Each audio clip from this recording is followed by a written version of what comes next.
पिछले दिनों हमने सामाजिक अनुसंधान के बारे में बातें किया था।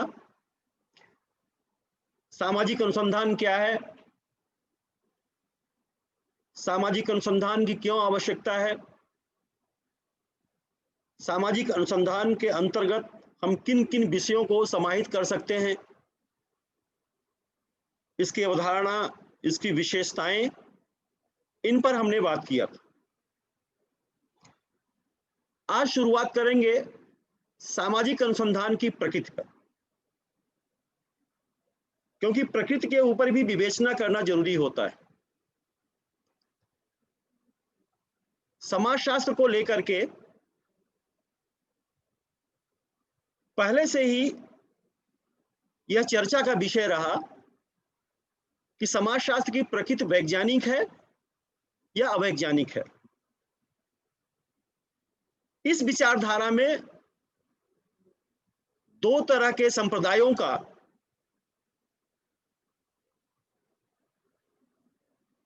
सामने उनके विमर्श आए थे। एक वर्ग का कहना था कि समाजशास्त्र एक सामान्य विज्ञान है, और दूसरा वर्ग कहता था कि नहीं, समाजशास्त्र एक विशिष्ट विज्ञान है। एक संप्रदाय का मानना था कि समाजशास्त्र चूंकि सामान्य विज्ञान है, इसलिए इसकी प्रकृति वैज्ञानिक नहीं हो सकती। और दूसरा वर्ग कहता था कि समाजशास्त्र जिस तरह से विज्ञानों की अपनी प्रकृति होती है, अपनी पद्धति होती है, उसी तरह से समाजशास्त्र उन्हीं विशेषताओं को ग्राह्य करता है। इसलिए समाजशास्त्र की प्रकृति भी वैज्ञानिक है। बहुत सारे तर्क देते हैं। आपने फर्स्ट ईयर में ये सब पढ़ा होगा कि विज्ञान की अपनी एक प्रयोगशाला होती है और समाजशास्त्र की प्रयोगशाला नहीं होती। लेकिन समाजशास्त्रियों का मानना है कि समाजशास्त्र की जो प्रयोगशाला है वो समाज ही है, क्योंकि समाज में ही घटनाएं घटती हैं और ये घटनाओं से समाज ही प्रभावित होता है। ऐसा नहीं कि समाज न प्रभावित हो, कोई भी घटना घटती है, उस घटना से समाज प्रभावित होता है। होता नहीं होता है? तो इसलिए हमारी जो प्रयोगशाला है, समाजशास्त्र की जो प्रयोगशाला है, वो समाज है। हम समाज में घटनाओं का आकलन करते हैं, उनका अध्ययन करते हैं। अध्ययन करने की हमारी एक पद्धति होती है, एक प्रविधि होती है, हमारे यंत्र होते हैं, और इन प्रविधि और यंत्रों के द्वारा ही हम अपने वास्तविक लक्ष्य तक पहुंचते हैं। तो सामाजिक अनुसंधान की प्रकृति कैसी होनी चाहिए, इस बात पर जब हम गौर करेंगे तो ये पाते हैं कि समाजशास्त्र क्या करता है। समाजशास्त्र यथार्थ का अध्ययन करता है, स्टडी ऑफ सोशल रियलिटी।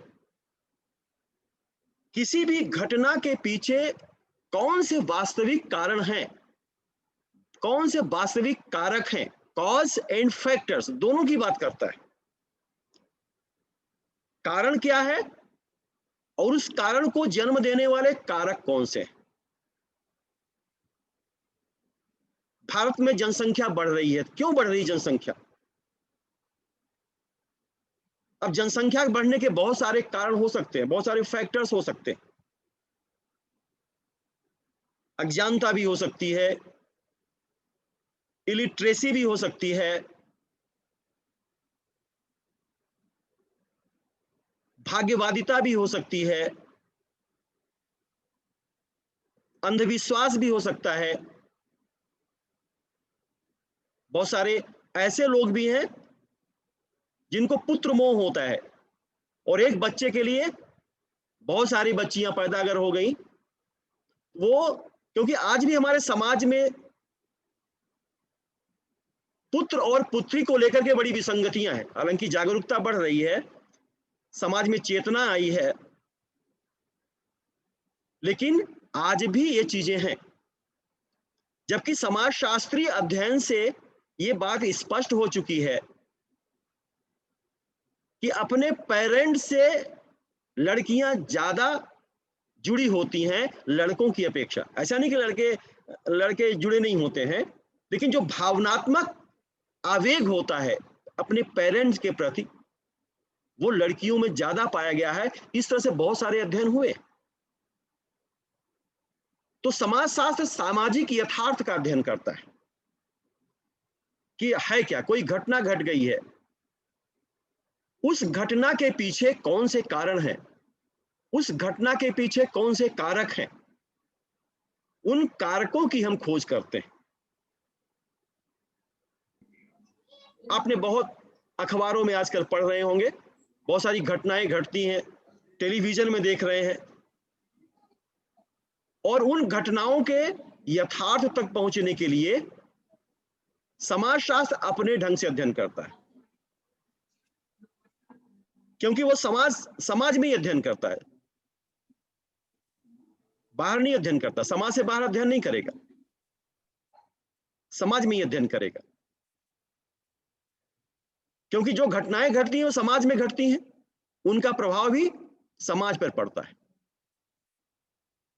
तो स्टडी ऑफ सोशल रियलिटी, सामाजिक यथार्थ क्या है।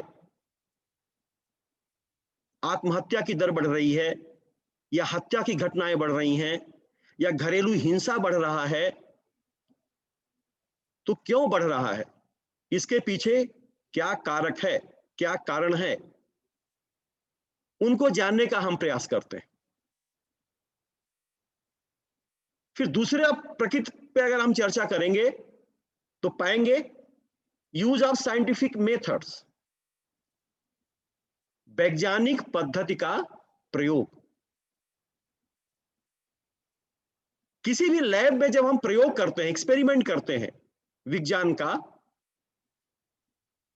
तो एक मेथड्स होता है। जैसे कल हमने बताया था कि अगर केमिस्ट्री के लैब में कुछ आपको एक्सपेरिमेंट के लिए दिया गया है, प्रैक्टिकल के लिए, कि ये जो पदार्थ है ये क्या है, तो आप केमिस्ट्री के लैब में जाकर के उसको उसका परीक्षण करते हैं। 9वीं 10वीं में कैसे पढ़ाया जाता है कि किसी पदार्थ को देखने में कैसा है, रंगहीन है, सूंघने में कैसा है, गंधहीन है, या कोई स्मेल है, गंध है, यह बता दिया जाता था कि इस पदार्थ को आप चख भी सकते हैं, टेस्ट कर सकते हैं। तो टेस्ट करने पर क्या हो सकता है, यह क्या है, सिस्टमेटिक ढंग है एक। तो हम लैब में प्रयोग कर रहे हैं, ऐसी ही पद्धतियों का प्रयोग हम समाजशास्त्र में करते हैं। हमारे अनुसंधान की प्रकृति कैसी है, हमारा अनुसंधान कैसा है, हम किसी समस्या के निदान के लिए अनुसंधान कर रहे हैं कि किसी समस्या के वर्णन के लिए हम अध्ययन कर रहे हैं, कि वर्णन, विश्लेषण और निदान तीनों के लिए अध्ययन कर रहे हैं। ये अलग अलग विशेषताएं होती हैं और उनका हम पता लगाते हैं। तो जैसा हमारा नेचर होगा अनुसंधान का, उस तरह से हम पद्धतियों का प्रयोग करेंगे। हम साक्षात्कार का प्रयोग कर रहे हैं, इंटरव्यू का प्रयोग कर रहे हैं। साक्षात्कार क्या है, आमने सामने, जब उत्तरदाता और अनुसंधानकर्ता एक दूसरे के आमने सामने, फेस टू फेस उपस्थित होकर के तथ्यों का संकलन करते हैं, तो वो साक्षात्कार की प्रक्रिया होती है। अब इस साक्षात्कार में हम टूल्स का प्रयोग करते हैं, तो उसे क्या कहते हैं, इंटरव्यू शेड्यूल कहते हैं, साक्षात्कार अनुसूची। तो हमारे अनुसंधान का पद्धति क्या है? कौन सी पद्धति का हम उपयोग कर रहे हैं? ये भी हम देखते हैं। इस चीज को भी हम देखते हैं। फिर कार्य कारण संबंधों का अध्ययन। सामाजिक अनुसंधान में किसी भी घटना के कॉजेस और फैक्ट्स दोनों का हम अध्ययन करते हैं। इस घटना का क्या कारण है और इस घटना के क्या फैक्टर्स हैं, कारक हैं, और उन दोनों के बीच में क्या संबंध है। क्योंकि जब तक इन संबंधों का हम विभिन्न चरों का अध्ययन नहीं करेंगे, वेरिएबल्स होते हैं, बहुत सारे वेरिएबल्स, और उनमें एक अंतर संबंध होता है। जैसे उम्र, उम्र भी एक वेरिएबल्स है। लिटरेसी शिक्षा हो गई, शिक्षा भी एक वेरिएबल से चर है।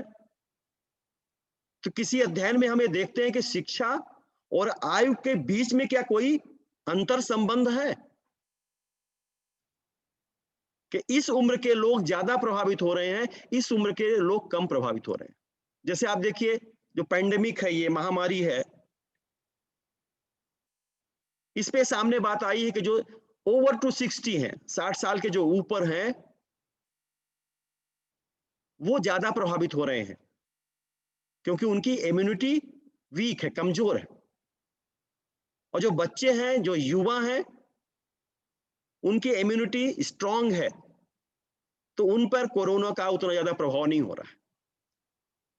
तो उम्र भी एक वेरिएबल्स, ये भी एक तरह से ये हम देखते हैं कि शिक्षा, उम्र, आर्थिक स्थिति, राजनीतिक स्थिति, इनके बीच में क्या अंतर संबंध है, उन संबंधों का भी अध्ययन हम करते हैं। फिर सामाजिक अनुसंधान की प्रकृति क्वालिटेटिव भी होती है, गुणात्मक होती है। दो तरह की होती हैं, एक गणनात्मक और दूसरा गुणात्मक। गुणात्मक क्या है? गणनात्मक, क्वांटिटिव, जब हम तथ्यों का विश्लेषण करते हैं, तथ्यों को इतने प्रतिशत, उनको हम स्टेटिस्टिकल अप्रोच, सांख्यिकी गणना करते हैं, इतने प्रतिशत शिक्षित हैं, इतने प्रतिशत अशिक्षित हैं, इतने लोग विवाहित हैं, इतने लोग अविवाहित हैं, इतने लोग पोस्ट स्नातकोत्तर अध्ययन कर रहे हैं, इतने लोग नहीं कर रहे हैं। तो जब इस तरह से हम संख्याओं में विश्लेषण करते हैं, तो वो गणनात्मक होता है। हम इसको भी पता लगाते हैं। और गुणात्मक अध्ययन क्या है? कोई जरूरी नहीं है कि समाजशास्त्र सिर्फ गणनात्मक अध्ययन ही करता है। समाजशास्त्र गुणात्मक अध्ययन भी करता है। हम मनोवृत्तियों, व्यक्ति के मनोवृत्तियों का भी अध्ययन करते हैं। हम व्यक्ति के व्यक्तित्व का, प्रभावों का भी अध्ययन कर सकते हैं। हम व्यक्ति के भावनात्मक लगावों का भी अध्ययन कर सकते हैं।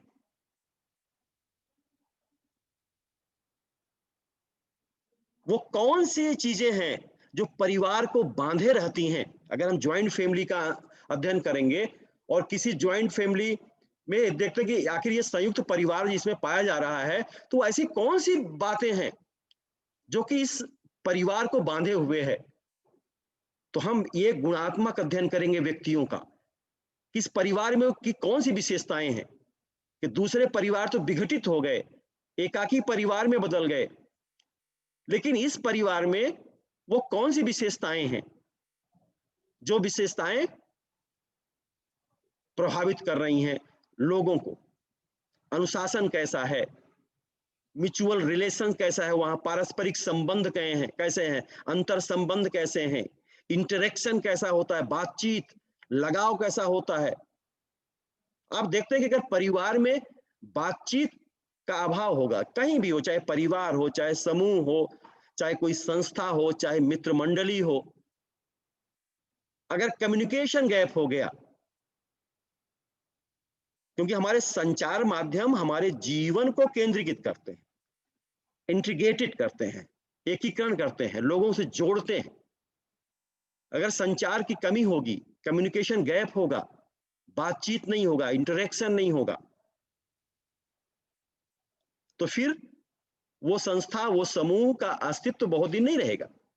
चाहे वो परिवार हो, चाहे कोई वो संस्था हो। तो क्वालिटेटिव स्टडी हम करते हैं, गुणात्मक अध्ययन करते हैं। परिवार का भी हम अध्ययन कर रहे हैं, नातेदारी का भी अध्ययन कर रहे हैं कि अगर हम नातेदारी में बंधे हैं तो वो कौन से कारक हैं जो हमें एक दूसरे के साथ जोड़े हुए हैं। फिर आता है निदर्शन का प्रयोग, यूज ऑफ सैंपलिंग। निदर्शन क्या होता है? निदर्शन होता है समग्र में से कुछ का चुनाव। अब एक गांव में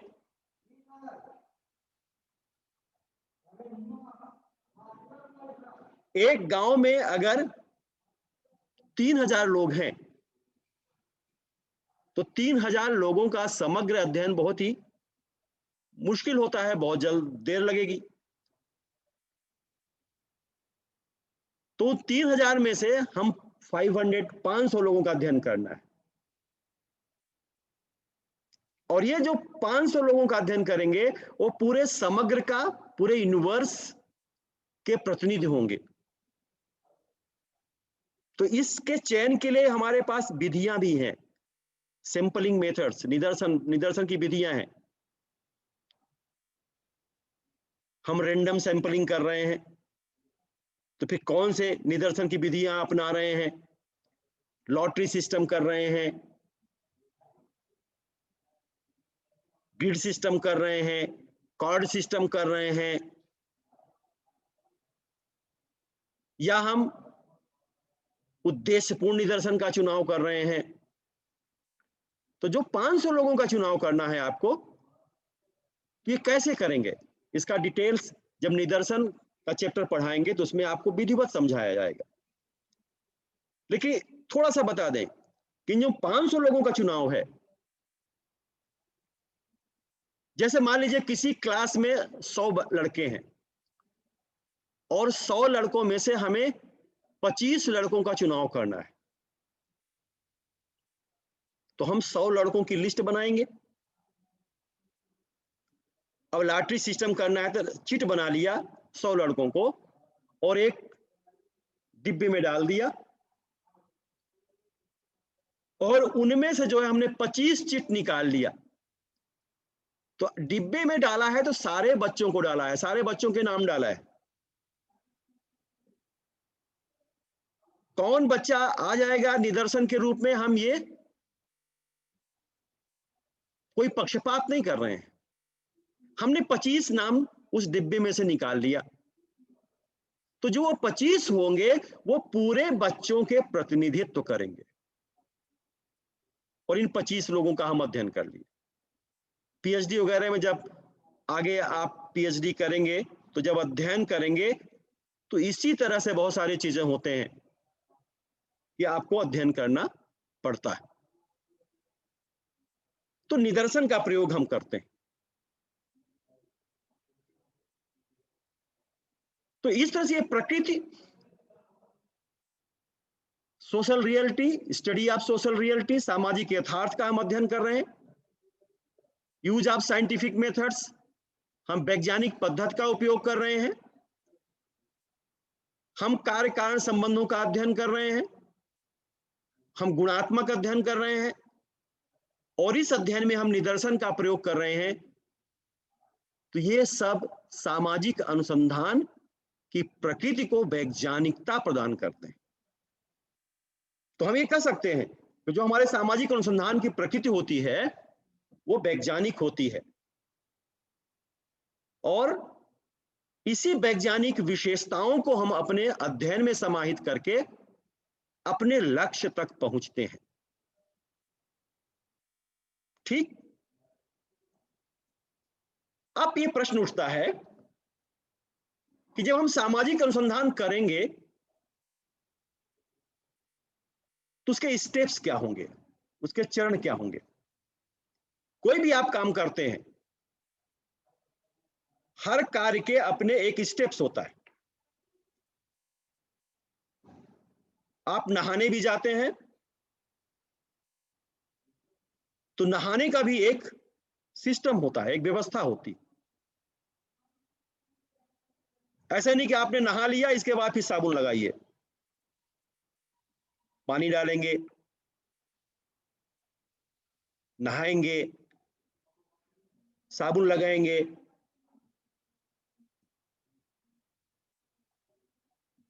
तो इस तरह से जो है हर अध्ययन का एक स्टेप होता है। तो सामाजिक अनुसंधान के भी अपने स्टेप्स होते हैं और इन स्टेप्स को हमें लेके चलना है, तभी हम सामाजिक अनुसंधान करते हैं। तो सबसे पहला स्टेप्स क्या होता है? शोध समस्या को परिभाषित करना, डिफाइन टू सोशल प्रॉब्लम्स। सबसे पहले आप समस्या को चयन करते हैं कि हमें किस पे अध्ययन करना है। ग्रामीण समाज भी हो सकता है, नगरीय समाज भी हो सकता है, ट्राइबल सोसाइटी भी हो सकती है, युवा भी हो सकते हैं, बुजुर्ग भी हो सकते हैं। तो सबसे पहले आपको समस्या का चयन करना पड़ता है। बहुत सारी समस्याएं हैं ग्रामीण समाज में। अगर आप कर रहे हैं तो बहुत सारे यातायात तो जनसंचार के साधनों का क्या विकास हुआ पिछले 10 वर्षों में इस गांव में, उस पर भी अध्ययन कर सकते हैं। जनसंचार माध्यमों का क्या प्रभाव पड़ा। अब जब जनसंचार माध्यम हो जाएंगे तो बहुत सारी चीजें आएंगी। टेलीफोन भी आ जाएगा, मोबाइल फोन भी आ जाएगा, केबल टीवी भी आ जाएगी, प्रिंट मीडिया और इलेक्ट्रॉनिक मीडिया के सारे रूप आ जाएंगे। अब आप देखिए बहुत सारे बच्चे गांव में होंगे, बैठे होंगे, यहां से हम पढ़ा रहे हैं और बच्चे वहां पढ़ रहे हैं। हम जो यहां बोल रहे हैं कॉलेज में हम बैठे पढ़ा रहे हैं और बच्चे अपने घरों में बैठ के पढ़ रहे हैं। तो हम अगर गांव गांव के जीवन में ग्रामीण महिलाओं पे या ग्रामीण युवाओं पे या ग्रामीण जनों पर जनसंचार माध्यमों का क्या प्रभाव पड़ा है, अगर ये हम अध्ययन करेंगे तो सबसे पहले हमें यह जानना होगा कि आखिर जनसंचार माध्यम होता क्या है और जनसंचार माध्यम के अंतर्गत कौन कौन सी चीजें आती हैं। तब हम जानेंगे कि एक प्रिंट मीडिया होता है, दूसरा इलेक्ट्रॉनिक मीडिया होता है। प्रिंट मीडिया में अखबार हो गया, पत्र पत्रिकाएं हो गई, बुलेटिन हो गई, और इलेक्ट्रॉनिक मीडिया में तो आपका सब, फिर सोशल मीडिया, इलेक्ट्रॉनिक मीडिया में भी social media, WhatsApp, Telegram, Instagram, Twitter, blog, ये सब सोशल मीडिया के रूप हैं। और आजकल चुनावों में संवादों को, विमर्श को आगे बढ़ाने के लिए ये सोशल मीडिया काफी कारगर साबित हो रहे हैं। कभी कभी इनका गलत उपयोग भी होता है, तो ये भी हम कर सकते हैं अगर हम अध्ययन करें कि ये इनका क्या बुरा प्रभाव पड़ता है। सोशल मीडिया का हमारे समाज पर क्या बुरा प्रभाव पड़ता है। अब बुरा प्रभाव कैसे पड़ता है कि अगर किसी ने कोई अफवाह उड़ा दी सोशल मीडिया में तो बहुत जल्दी हम विश्वास कर लेते हैं और बहुत जल्दी फॉरवर्ड करने लगते हैं, ऐसा हो गया, ऐसा हो गया, ऐसा हो गया। और कभी कभी ये र्यूमर जो है, ये अफवाह जो है, जिसके सिर पांव कुछ नहीं होते हैं, बहुत जल्दी हमारे मनोविज्ञान को प्रभावित करता है और हमारे अंदर एक अलग आवेग उत्पन्न हो जाता है। तो हमेशा ये ध्यान रखना चाहिए कि जो सोशल मीडिया में पोस्ट की गई है बातें वो सही है कि नहीं, तुरंत नहीं करना चाहिए। तो सबसे पहले शोध समस्या को परिभाषित करना है हमें। कि हमारे समस्या क्या है। ग्रामीण महिलाओं का अध्ययन करना, तो उनका भी हम अध्ययन करेंगे, उनका स्वास्थ्य पर कैसा है, उनके अंदर शिक्षा की स्थिति कैसी है, उनके अंदर एम्पावरमेंट क्या है, ग्रामीण महिलाओं में सशक्तिकरण हो रहा है कि नहीं हो रहा है। फिर शोध विषय पर प्रकाशित सामग्री की समीक्षा करना।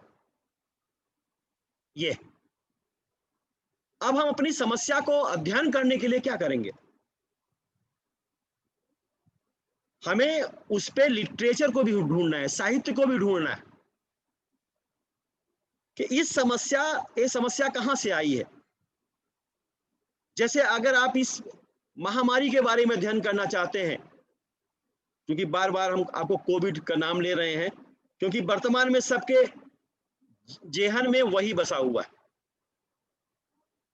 कोविड ही बसा हुआ है। तो अगर उसके बारे में हम अध्ययन कर रहे हैं, तो जो प्रकाशित है, जो उस पे लेख प्रकाशित किए गए हैं, चाहे वो WHO, वर्ल्ड हेल्थ ऑर्गेनाइजेशन हो, या भारत सरकार हो, या दुनिया के दूसरे डॉक्टर्स, चिकित्सक, लेखक जो कुछ लिखे हैं, उनका हमें अध्ययन करना होगा, क्योंकि उन अध्ययन से एक रास्ता हमको मिलेगा। किसी चीज को समझने के लिए उस पर मनन करना जरूरी होता है, उससे संबंधित साहित्यों का अध्ययन करना जरूरी होता है। तो शोध विषय पर जो प्रकाशित सामग्री है, रिव्यू ऑफ लिटरेचर जिसे कहते हैं, उसको हमें अध्ययन करना होगा। फिर तीसरा स्टेप आता है अध्ययन के व्यापक दायरे और इकाइयों को तय करना। अब हमारा ये अध्ययन कहां, इसकी सीमा क्या होगी। हम किसी एक गांव का अध्ययन कर रहे हैं, किसी एक संस्था का अध्ययन कर रहे हैं, या कई गांवों, कई संस्थाओं का अध्ययन कर रहे हैं, ये हमको निर्धारित करना पड़ेगा। और हमारी इकाइयां क्या है, जो अध्ययन की इकाइयां क्या है। हम युवाओं पर अध्ययन कर रहे हैं, बच्चों पर अध्ययन कर रहे हैं, कि महिलाओं पर अध्ययन पढ़ रहे हैं, या हम समाज पे अध्ययन कर रहे हैं। अगर समाज पे इम्पैक्ट ऑन सोसाइटी, तो उसमें बच्चे भी आ जाएंगे, बड़े भी आ जाएंगे, बुजुर्ग भी आ जाएंगे, पुरुष भी आ जाएंगी, महिलाएं भी आ जाएंगी। अगर हमें कोविड-19 के प्रभावों को देखना है, जहां पे इसकी स्थितियां काफी गंभीर हुई बड़े बड़े शहरों में, जैसे भोपाल में हो गया, इंदौर में हो गया, जबलपुर हो गया, ये बड़े खतरनाक जोन हैं। अब धीरे धीरे सामान्य हो रहा है जीवन, लेकिन अभी भी स्थितियां गंभीर है। तो यहां अगर अध्ययन हम करें, तो ये पता चलेगा, इसके प्रभावों का अध्ययन करें, तो सबसे ज्यादा किसको प्रभावित किया। बच्चे सबसे ज्यादा प्रभावित हुए कि बुजुर्ग सबसे ज्यादा प्रभावित हुए, महिलाएं ज्यादा प्रभावित हुई, या युवा ज्यादा प्रभावित हुए। तो जो शोध विषय, जो अध्ययन का दायरा है और इकाइयां हैं, इनको भी हमें तय करना है। फिर स्टेप आता है प्राकल्पना, उपकल्पना, फॉर्मेशन ऑफ हाइपोथेसिस, उपकल्पना का निर्माण करना। हमने कल आपको बताया था कि उपकल्पना क्या है, उपकल्पना को भी अलग से चैप्टर में पढ़ाया जाएगा। उपकल्पना एक इमेजिनेशन है। आपको बताया था कि दुनिया का सबसे बड़ा वैज्ञानिक आइंस्टीन कहते थे कि तर्क एक स्थान से दूसरे स्थान हमको ले जा सकते हैं, लेकिन कल्पना जो होती है, वो उसका दायरा बहुत बड़ा होता है, हम कहीं भी जा सकते हैं। आप कल्पना करते हैं, नहीं करते हैं, अभी भी कल्पना करते होंगे आप अपने फ्यूचर को लेकर के, अपने प्लानिंग को लेकर। जैसे एग्जामिनेशन में आप आते होंगे, तो परीक्षा कैसे हमें देना है उसकी भी प्लानिंग करते हैं, एक योजना बनाते होंगे, ऐसे ऐसे हमें करना है, एक इमेजिनेशन आपके चेहरे पे आएगा। आपके घर में कोई फंक्शन होता है, आपके भाई की शादी हो रही है या बहन की शादी हो रही है या आपकी खुद की किसी की शादी होती है, एक इमेजिनेशन बनाते नहीं बनाते हैं? ऐसा करेंगे, लाइट वाला वहां से आएगा, मेहंदी वाला वहां से आएगा, धागा बांधने वाला वहां से आएगा, ये करेंगे वो करेंगे, एक तरह से एक पूरा चित्र बनाते हैं। तो किसी भी समस्या के बारे में जब हम अध्ययन करते हैं तो एक अनुमान लगाते हैं, ये अनुमान ही उपकल्पना का है।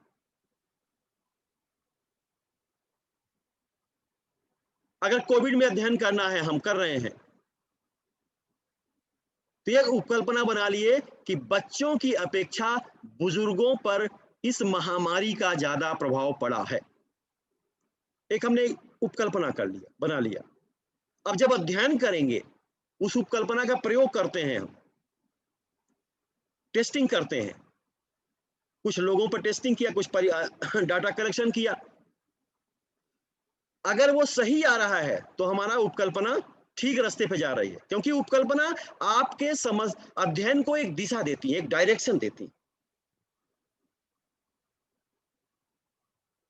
फिर उपकल्पना के बाद शोध विधियों और तकनीकों का चयन, selection of methods and tools. आपकी विधि क्या होगी, इस अध्ययन में आप कौन सी विधि का उपयोग कर रहे हैं? आप साक्षात्कार का प्रयोग कर रहे हैं, आप व्यक्तिगत अध्ययन कर रहे हैं, आप अवलोकन का प्रयोग कर रहे हैं, कौन सी विधि का उपयोग कर रहे हैं? और फिर टूल्स क्या है? आजकल टूल्स, पहले प्रश्नावली और अनुसूची, साक्षात्कार अनुसूची टूल्स हुआ करती थी, लेकिन आज बहुत सारे टूल्स हो गए हैं। हम अपने अध्ययन में कैमरे का भी प्रयोग कर रहे हैं, टेप रिकॉर्डर का भी प्रयोग कर रहे हैं, कंप्यूटर का भी प्रयोग कर रहे हैं, सॉफ्टवेयर का भी प्रयोग कर रहे हैं, विभिन्न ऐप का प्रयोग कर रहे हैं। तो ये क्या है? ये टेक्निक्स हैं, तकनीक हैं, टूल्स हैं, और इनका भी प्रयोग करना हमें होता है, क्योंकि ये अनुसंधान को सरल बनाते हैं और हमें अपने लक्ष्य तक पहुंचाते हैं। हम सांख्यिकी व अन्य विधियों का भी प्रयोग करते हैं, स्टैटिस्टिक्स, शोध का मानकीकरण, एक हम मानक बनाएंगे, स्टैंडर्ड निर्धारित करेंगे कि ये चीजें हमारे शोध के स्तर को बढ़ाएंगी, इनको हमको नहीं छोड़ना है, हमें सांख्यिकी का भी प्रयोग करना है। और सांख्यिकी में बहुत सारे फार्मूले होते हैं, जैसे हाइपोथेसिस अगर उपकल्पना का टेस्टिंग करना है तो उसके लिए भी अपने फार्मूला होता। फिर हम अगर तथ्यों का विश्लेषण करेंगे, कोरिलेशन का प्रयोग कर रहे हैं, स्टैंडर्ड डेविएशन का प्रयोग कर रहे हैं, मीन का प्रयोग कर रहे हैं, किसका प्रयोग कर रहे हैं? तो इन सांख्यिकी विश्लेषण के लिए हमें स्टैटिस्टिक्स का भी प्रयोग करना पड़ता है, तो इसको भी हम निर्धारित कर लेंगे। फिर होता है शोध तथ्यों को इकट्ठा करना। आपके टूल्स बन गए, आपके मेथड्स निर्धारित हो गए, आपका फील्ड निर्धारित हो गया, आपका क्षेत्र निर्धारित हो गया कि हमें इस क्षेत्र में जाना है। हमारा क्षेत्र शहरी है, हमारा क्षेत्र ग्रामीण है, कौन सा क्षेत्र है? हमेशा अध्ययन की विषय वस्तु को देख करके हमें मेथड्स और तकनीक, टूल्स लेना चाहिए। फिर हम जाएंगे, अपने क्षेत्र में जाएंगे और उत्तरदाताओं से मिलेंगे, उनसे प्रश्न पूछेंगे, उनसे इंटरव्यू लेंगे, साक्षात्कार लेंगे, तथ्यों को प्राप्त करेंगे। जो तथ्य आपके अध्ययन को समग्र बनाएंगे, जो आपको अपने लक्ष्य तक पहुंचाएंगे। तो तथ्यों को प्राप्त करते समय हमेशा अनुसंधानकर्ता को चौकन्ना रहना पड़ता है। वो देखता है कि देखिए उत्तरदाता का बॉडी लैंग्वेज क्या है, इस प्रश्न के उत्तर में वो सही दे रहा है या कुछ हो गया। जैसे आपने पूछा आपकी मासिक आमदनी कितनी होगी, तो पहले तो शांत था, लेकिन जैसे ही आपने उसकी आय पूछी, उसके थोड़ा भौहें तन गई, चेहरे का आकृति बदल गई, कह दिया नहीं बस कुछ खाने पीने के लिए मिल जाता है, परिवार पालने के लिए और कोई नहीं। तो आप सोचेंगे ये गलत बता रहा है, इसके पास कार भी है, गाड़ी भी है, अच्छा घर भी है, अच्छे विलासिता के साधन भी लगे हुए हैं, एसी भी लगा हुआ है, और कह रहे हैं कि बस खाने पीने को मिल जाता है। तो आप उसको वहीं पे स्टॉप कर देते, जो चतुर अनुसंधान करता होता है उस बात को वहीं पे स्टॉप कर देता है। फिर वो देखता है कि ये उस प्रश्न का जवाब नहीं दे रहे हैं, तो वो घुमा देता है। देखिए ना कैसी आज गर्मी पड़ रही है, बहुत पता नहीं इस वर्ष क्या मौसम होगा, ये महामारी बहुत प्रभावित कर दी है, चारों तरफ से जो है विपदा आ गई है, और उसको बातों में उलझा करके बीच में फिर अपना प्रश्न आप पूछ देंगे, तो हो सकता है कि वो उसी धुन में जवाब दे जाए। तो जब जो साइको टेस्ट होता है, जब साइकोलॉजी वाले टेस्ट करते हैं, हम लोग एक ट्रेनिंग में गए थे Delhi national institute of criminology and forensic science, बहुत बड़ी इंडिया की सबसे बड़ी इंस्टीट्यूट है, रिफ्रेशर कोर्स में गए थे। तो वहाँ पे अरुणा बूट आई थी, जो बहुत दुनिया की मानी जानी साइकोलॉजिस्ट थी, वो दिल्ली यूनिवर्सिटी में मनोविज्ञान की प्रोफेसर थी। तो समय एक हर्षद मेहता, उन्होंने हर्षद मेहता का टेस्ट लिया था। हर्षद मेहता एक नाम चला था जो शेयर मार्केट में बहुत धोखाधड़ी किया था, वो अलग से मैटर है। तो उसका बोले कि वो इतना चालाक था कि हमने बहुत सारे टूल्स आजमाए, हर बार उसको पकड़ नहीं पाते थे, लेकिन मैं भी हार नहीं मानने वाली थी, और कई बार जब उसका टेस्ट किया उसको दूसरे ढंग से, तब हम अपने लक्ष्य को प्राप्त किए, उस वस्तु स्थिति तक पहुंचे। तो जो चतुर अनुसंधान करता होता है, वो उत्तरदाताओं से अपनी बात लाने के लिए, जानने के लिए वो तरह तरह के उपक्रम करता है। तो 100 तथ्यों का आप इकट्ठा करेंगे, 100 तथ्यों को, फिर तथ्यों का विश्लेषण करेंगे। अब उनको विश्लेषण करेंगे, अलग अलग सामाजिक, आर्थिक, मनोवैज्ञानिक, हर पहलुओं का अपना अलग अलग विश्लेषण करेंगे, क्योंकि विश्लेषण करने में आपको तथ्यों का पता लगाना है, और ये देखना है कि सबसे ज्यादा कौन से तथ्य प्रभावी कर रहे हैं इस अध्ययन, इसका ही पता आपको लगाना है। तो तथ्यों का विश्लेषण करेंगे और तथ्यों का विश्लेषण के बाद फिर क्या करेंगे, व्याख्या करना, रिपोर्ट लिखना। अब लास्ट में होता है रिपोर्ट राइटिंग का।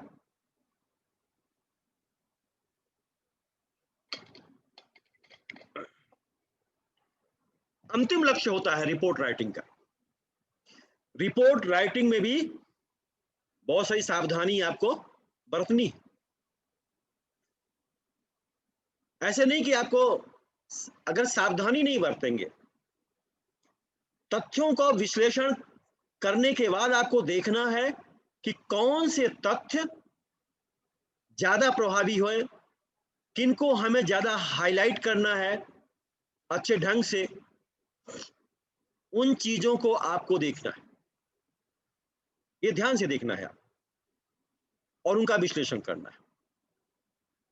तो अंतिम जो चरण होता है सामाजिक अनुसंधान का, वो होता है व्याख्या करना और रिपोर्ट लिखना। इसके बाद उस रिपोर्ट से पता चलता है कि आपने जो हाइपोथेसिस बनाई थी, निष्कर्ष लिख रहे हैं, वो हाइपोथेसिस सही है या गलत है, और किसी भी घटना का ये कारण हो सकता है। जब गांव में कोई घटना घट जाती है, कोई पुलिस वाले आते हैं, या कोई सीआईडी वाले आते हैं, कोई आईबी वाले आते हैं या एसआईटी वाले आते हैं, सभी का विश्लेषण अपने अलग अलग ढंग से होता है। जब ये कोई भी लक्ष्य तक नहीं पहुंचते हैं, तो फिर अंत में सीबीआई वाले को देते हैं। फिर रा को देते हैं।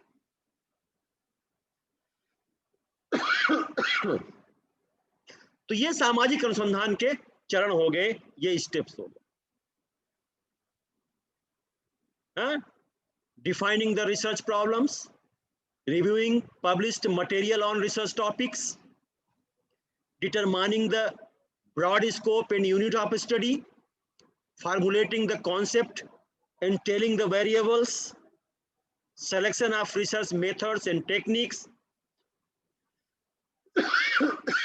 standardization of research, use of statistical and other methods, collecting research materials, analysis of facts, और लास्ट में है रिपोर्ट राइटिंग। तो ये स्टेप्स आपको अपने अध्ययन का विश्लेषण करने में लगेंगे। अब आता है कि सामाजिक अनुसंधान के प्रकार, टाइप्स ऑफ सोशल रिसर्च, इसको भी जानना बहुत जरूरी है। सामाजिक अनुसंधान का ये भी एक पार्ट है कि जब हम अनुसंधान करते हैं तो किस तरह का अनुसंधान, जो अध्ययन हम करने वाले हैं, यह अध्ययन किस तरह के अनुसंधान को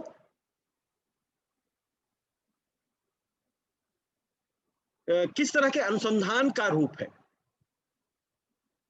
कई अनुसंधान के कई प्रकार होते हैं और इसी अनुसंधान के स्वरूप के आधार पर हमें अपनी पद्धति और अपने उपकरणों का चुनाव करना होता है, ये ध्यान रहे। तो पहला जैसे होता है डिस्क्रिप्टिव रिसर्च, वर्णनात्मक शोध। वर्णनात्मक शोध क्या है? किसी भी समस्या, किसी भी घटना के या विषय से संबंधित तथ्यों को तार्किक ढंग से, व्यवस्थित और क्रमबद्ध ढंग से विश्लेषित करना।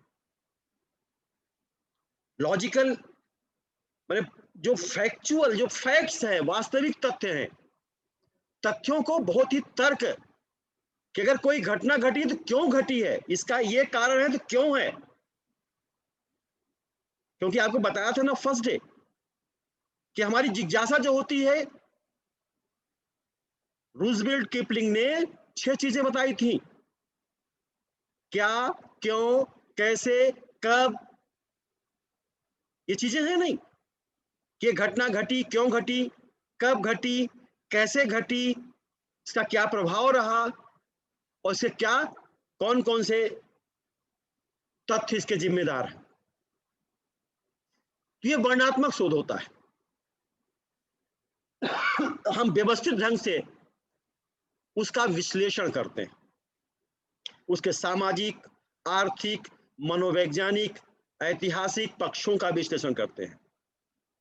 जब कोई समस्या पे हम अध्ययन करते हैं तो उसके ऐतिहासिक पक्षों को बिना समझे, बिना जाने हम सीधे वर्तमान पे नहीं आ जाते।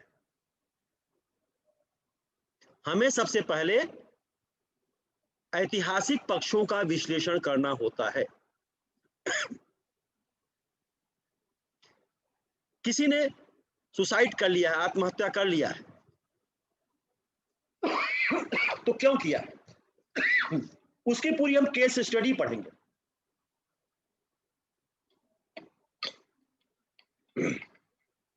हम उसकी केस स्टडी जानेंगे, लोगों से पूछेंगे। आत्महत्या करने वाला तो चला गया, लेकिन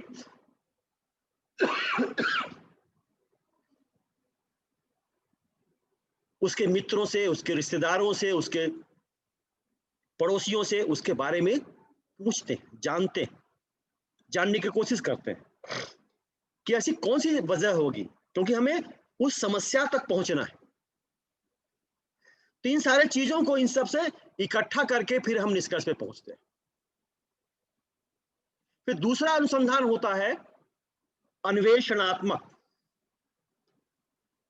एक्सप्लोरेटरी रिसर्च। हमें अन्वेषण करना है, नई चीजों के बारे में अन्वेषण करना है, खोज करना है। सिद्धांतों को निर्माण में ऐसे अध्ययनों की बहुत बड़ा महत्व होता है। नए विषय या समस्या का अध्ययन जिसकी पूर्व में कोई जानकारी नहीं, जैसे कोविड है, कोविड के बारे में कोई नहीं जानता था कि कोरोना होता क्या है। लेकिन ये कोरोना, बहुत सारी कहानियां गढ़ी जाएंगी।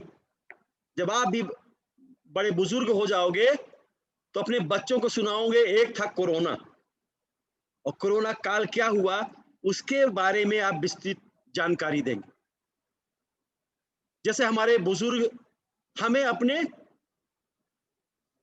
तत्कालीन समाज की वो बातें बताते थे, उनके बारे में जानते थे कि बाबा कैसे थे, उस समय कैसा था।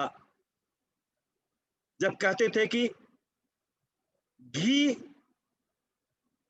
20 पैसे किलो मिलता था या 2 आना किलो मिलता था तो विश्वास ही नहीं होता। तो आज तो 2 आने को कोई सूंघने के लिए घी नहीं देगा। तो ये जो नए चीजों को जो हमें अध्ययन करना है, अभी कोरोना पे बहुत सारी स्टडीज हो रही हैं कि कहां से आया, क्या प्रभाव पड़ा। अभी तक वैक्सीन नहीं बन पाई, वैक्सीन बन रही है, धीरे धीरे आ जाएगी। लेकिन है क्या ये कोरोना, अभी तक इसको हम अध्ययन, अभी जो जो प्राइमरी जो अध्ययन हुए हैं वही हम लोग सब जानते हैं। लेकिन लैब में इसका कहां से आया, किसने छोड़ा, ये सारी चीजें तो बाद में आएंगी। तो नए विषय या समस्या का अध्ययन जिसके बारे में हमें कोई जानकारी नहीं होती पहले से, ऐसे अध्ययन अन्वेषणात्मक शोध में आते हैं। जैसे मंगल ग्रह पे गए, मंगल ग्रह पे हमारा यान गया, अब वो अपने लक्ष्य तक नहीं पहुंच पाया, पहले ही खराब हो गया कुछ दूरी पर। तो वो खराबी क्यों आई, उस पर हम अन्वेषण करेंगे। हमारे साइंटिस्ट अन्वेषण कर रहे हैं और निष्कर्ष पे पहुंचेंगे, और फिर उस कमी को दूर करके फिर से नया सैटेलाइट छोड़ेंगे। ऐसे शोध अवधारणा निर्मित करने के लिए बहुत उपयोगी होते हैं। अन्वेषणात्मक शोध अवधारणाओं को निर्मित करने के लिए, सिद्धांतों को बनाने के लिए ये बहुत उपयोगी होते हैं। तो उन्हें अन्वेषणात्मक शोध करते हैं। जब हम किसी नई चीजों के बारे में, जैसे अभी आप देखे होंगे कि आज चिकित्सा के क्षेत्र में 3 लोगों को नोबेल प्राइज मिला है। तो नोबेल प्राइज ऐसे नहीं मिला है, उनके खोज पे मिला है। वो नई चीजों का सृजन किए, नई चीजों का पता लगाया, तब जाकर के नोबेल प्राइज मिलता है। ऐसे नहीं कि हम आकलन करके दे दिए, कुछ भी दे दिए। फिर तीसरा आता है प्योर रिसर्च, मौलिक शोध। ये मौलिक शोध क्या है? मौलिक शोध वास्तव में प्राथमिक स्रोतों से जुटाए गए तथ्यों पर आधारित होता है। जब हम अध्ययन करते हैं तो 2 तरह के स्रोत होते हैं। हमारा अध्ययन करने का स्रोत, जो तथ्यों का स्रोत का आधार क्या है, प्राथमिक है या द्वितीयक है। प्राथमिक स्रोत वो होता है जब अनुसंधानकर्ता स्वतः उत्तरदाता के पास जाकर के उनसे प्रश्न पूछता है और उस समस्या के बारे में जानकारी प्राप्त करता है, वो प्राथमिक स्रोत होते हैं। और द्वितीयक स्रोत क्या होते हैं कि हम इन तथ्यों को किसी भी समस्या के ऐतिहासिक पक्षों को जानने के लिए हम लाइब्रेरी से ले रहे हैं, किताबों से ले रहे हैं, आर्टिकल से पढ़ रहे हैं, पत्र पत्रिकाओं से पढ़ रहे हैं, किसी दूसरे व्यक्ति से जानकारी प्राप्त कर रहे हैं, ये द्वितीयक स्रोत होते हैं। तो मौलिक शोध जो प्राथमिक स्रोत पर आधारित होते हैं, उनमें एक नया ज्ञान होता है, गेन टू न्यू नॉलेज। नया ज्ञान प्राप्त करने के लिए ये मौलिक शोध किए जाते हैं। इसे हम फंडामेंटल रिसर्च भी कहते हैं, इसे हम आधारभूत शोध भी कहते हैं। तो नए ज्ञान को प्राप्त करने के लिए बहुत सारे ऐसे टूल्स आपके सोशियोलॉजी में भी हैं, बहुत सारे ऐसे सिद्धांत समाजशास्त्र में हैं जो मौलिक शोध के रूप में जाने जाते हैं। अबीमाइल दुर्खीम ने थ्योरी ऑफ सुसाइड पढ़ा, का सिद्धांत दिया, आत्महत्या का सिद्धांत। अब ये आत्महत्या का सिद्धांत उन्होंने बहुत स्टडी किया है, यूरोप के कई देशों का अध्ययन उन्होंने किया आत्महत्या करने वालों, और इसके बाद फिर उन्होंने बताया कि कैसे आत्महत्या की दर प्रभावित होती है, कैसे बढ़ती है, किस ऋतु में आत्महत्या बढ़ती है, किस महीने में आत्महत्या ज्यादा होती है और किस महीने में कम होती है। तो जो मौलिक शोध होता है वो, इसकी जो मुख्य बातें हैं कि यह प्राथमिक स्रोत से जुटाए गए तथ्यों पर आधारित होता है, यह नए ज्ञान को प्राप्त करने में सहायक होता है,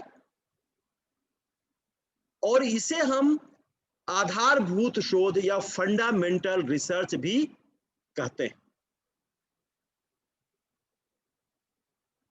फिर चौथा हो व्यवहारिक शोध, जिसे हम अप्लाइड रिसर्च कहते हैं। मौलिक शोध के माध्यम से जो सिद्धांत बनते हैं उन्हें व्यवहारिक रूप से लागू करने का प्रयास व्यवहारिक अनुसंधान। बहुत सारी नीतियां बनती हैं, बहुत सारी पॉलिसी बनती हैं, सरकारें जो है बहुत सारी पॉलिसी बनाती हैं। जैसे अभी आप देखिए नई शिक्षा नीति आई, नई शिक्षा नीति 2020 में आ गई, ये तीसरी शिक्षा नीति है। एक मैकाले की शिक्षा नीति बनी थी, कोठारी आयोग बना, अब ये जो है तीसरी शिक्षा नीति आ गई, और इसमें बहुत सारे प्रावधान दिए गए हैं कि हम शिक्षा की गुणवत्ता को कैसे विकसित कर सकते हैं, शिक्षा को रोजगार से कैसे जोड़ सकते हैं, उच्च शिक्षा क्या सबके लिए जरूरी है कि नहीं है, अगर हमें उच्च शिक्षा पीएचडी करना है तो उसके लिए कितना, क्या योग्यता का मापदंड होना चाहिए, प्राथमिक स्कूलों से ही शिक्षा का माध्यम क्या होना चाहिए। तो हमने शिक्षा नीति बना दी। अब जब इस शिक्षा नीति को हम समाज पर व्यावहारिक रूप से लागू करेंगे, शासन लागू करेगा एजुकेशनल इंस्टीट्यूशन के लिए, तो वो अप्लाइड रिसर्च के अंतर्गत ही आता है। बहुत सारे इसको एक्शन रिसर्च भी, जैसे स्वच्छता का अभियान है, सुलभ इंटरनेशनल का आपने नाम सुना होगा, बिंदेश्वरी पाठक जी ने एक बहुत बड़ा अभियान शुरुआत की थी, और ये अभियान उन्हें बचपन से किया था। उन्होंने अपने इंटरव्यू में बताया था कि किस तरह से मेरे अंदर ये स्वच्छता की इस कॉन्सेप्ट का डेवलपमेंट हमारे अंदर हुआ। वो बहुत बहुत लंबी कहानी है, कभी आपको ऑफलाइन जब क्लास होगी तो बताएंगे। तो जो मौलिक चीजें होती हैं जो व्यक्ति के अंदर एक जेहन में आती हैं और वो उनके अनुसार काम करता है, तो जब सिद्धांतों का, जो सिद्धांत बनते हैं, जो नीतियां बनती हैं, जो योजनाएं बनती हैं, उन नीतियों और योजनाओं को हम मौलिक व्यवहारिक रूप से लागू करते हैं,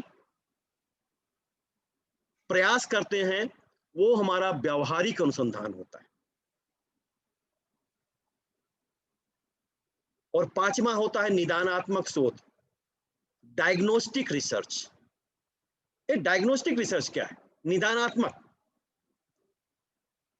जब किसी समस्या के मूल कारणों को ढूंढा जाता है और निदान के उपाय खोजे जाते हैं। जैसे कोरोना चल रहा है, भैया इस कोरोना से कैसे मुक्ति मिलेगी, कैसे इसका निदान होगा, वैक्सीन कब बनेगी, दवाई कब बनेगी। रिसर्च, बहुत बड़ी-बड़ी जो लेबोरेटरी है वहाँ रिसर्च हो रहा है, बहुत सारी जो साइंटिफिक वो सारे रिसर्च हो रहे हैं। तो ऐसे शोध में विषय विशेषज्ञों की आवश्यकता होती है, जो एक्सपर्ट होते हैं, एक्सपर्टाइज होते हैं, निदानात्मक, क्योंकि हम ये निदान, जैसे कई कभी कोई समस्या हो जाती है और वो समस्या हमारे सामने वो समस्या हमारे सामने आई, डॉक्टर, चिकित्सक उसके बारे में, जैसे कोई बीमारी आ गई है और बीमारी में बड़े-बड़े डॉक्टर, चिकित्सक परामर्श लेते हैं और उसका निदान ढूँढते हैं कि इस बीमारी को कैसे हल किया जाए। तो निदानात्मक शोध क्या है? कि जब ऐसे शोध में विषय विशेषज्ञों की आवश्यकता होती है, जब एक्सपर्टाइज सलाह ली जाती है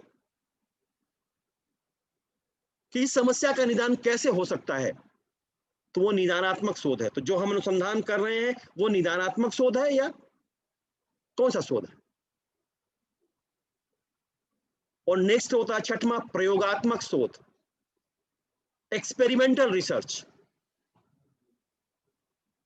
इसमें अनुसंधानकर्ता कुछ प्रयोग करता है। प्रयोग कैसे करता है? कारण एवं प्रभावों को देखता है, चरों के सहसंबंधों को देखता है। जैसे मान लीजिए हमको अध्ययन करना है, हम 2 गाँव का चुनाव कर लें। हमें जनसंचार के प्रभावों का अध्ययन करना है कि जनजातियों में जनसंचार के माध्यमों का क्या प्रभाव पड़ता है। और हमने 2 गाँव का चुनाव कर लिया। एक गाँव में हमने टेलीविज़न लगा दिया, परिवार में रख दिया, वहाँ टेलीफ़ोन लगवा दिया, मोबाइल बाँट दिया, उसको उपयोग करने के ढंग बता दिया और 6 महीने बाद देखते हैं कि उस जनसंचार माध्यमों का प्रभाव क्या उनके ऊपर पड़ा, उनके जीवन पर क्या प्रभाव पड़ा, उनके संस्कृति पर क्या प्रभाव पड़ा। और उसी 6 महीने में हम जब दूसरे गाँव में जाते हैं, उनका अध्ययन करते हैं, देखते हैं वो वैसे के वैसे हैं। तो एक को हमने नियंत्रित किया है, दूसरे को नियंत्रित नहीं किया, दूसरे को तो अपने खुला रखने दिया। ये हमारा एक एक्सपेरिमेंट है, एक एक्सपेरिमेंटल करते हैं। तो ये एक्सपेरिमेंटल प्रयोग है, प्रयोगात्मक शोध इसे हम कहते हैं। और 2 अनुसंधान के और भाग हैं। एक है मूल्यांकनात्मक शोध, इवैल्यूएटिव रिसर्च। किसी समुदाय, घटना या मूल्य, गुणवत्ता तथा प्रभाव के बारे में जब लोगों के अभिमत जाना जाता है। जैसे कोई पॉलिसी बनती है, ये संबल योजना बनी तो संबल योजना विद्यार्थियों के लिए बनाई गई, तो इसका क्या प्रभाव पड़ रहा है, इसका हम वैल्यूएशन करेंगे। लाडली लक्ष्मी योजना बनाई गई है तो उसका क्या प्रभाव पड़ रहा है। तो किसी नीति या कार्यक्रम का जब हम मूल्यांकन करते हैं तो हमारा मूल्यांकनात्मक शोध होता है। ऐसे भी शोध होते हैं कि जो योजनाएं, गवर्नमेंट की योजनाएं बनी हैं, ये कितना कारगर हैं या कहाँ पे अड़चने आ रही हैं, कहाँ पे गड़बड़ियां आ रही हैं, उन ताकि हम भविष्य में जब दूसरी नीति बने या और सुधार करके हम उसको लागू करें, किसको हम मूल्यांकनात्मक शोध कहते हैं। और लास्ट में है एनालिटिकल रिसर्च, विश्लेषणात्मक शोध। जब सूचनाओं का गहन मूल्यांकन करके जटिल घटनाओं की व्याख्या की जाती है, क्यों और कैसे जैसे प्रश्नों के साथ शुरू होने वाली यह शोध वैचारिक चिंतन की अधिक मांग करती है।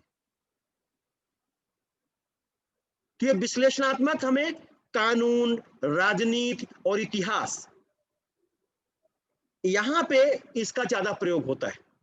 बहुत सारे कानून भी बनते हैं, बिगड़ते हैं, उनका नए सिरे से आकलन किया जाता है, विश्लेषण किया जाता है कि ये कानून जरूरी है कि नहीं है। राजनीति में बहुत सारी चीजें बनती हैं, उनके मानक तैयार किए जाते हैं।